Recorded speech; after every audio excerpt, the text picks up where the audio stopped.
តើអ្នកបានដឹងហើយឬនៅក្រោមផ្លូវនេះយើងអាចចូលទៅពួននៅក្រោមនឹង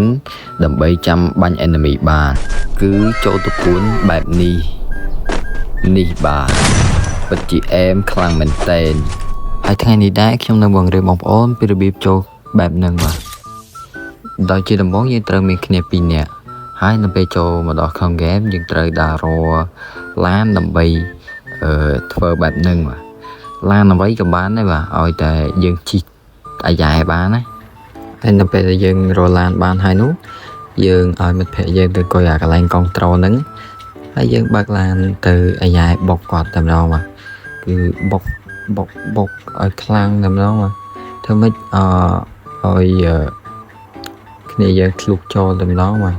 យកខ្លះទេhello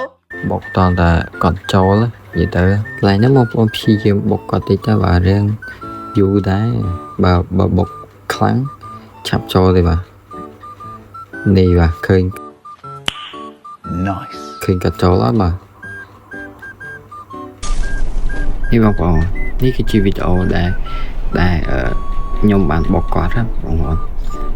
ដោយសារតែខ្ញុំរវល់ទៅអត់បានឲ្យគាត់បុកម្ដង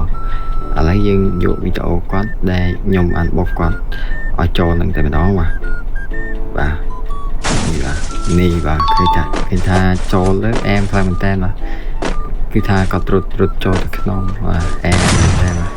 យើងអាចកើបក្នុងនឹងក៏បានអីក៏បានដោយយើងបាញ់ពីខាងក្រៅគឺបាញ់មិនរួចទេបាទបាញ់ចូលអត់រួចទេម្ដង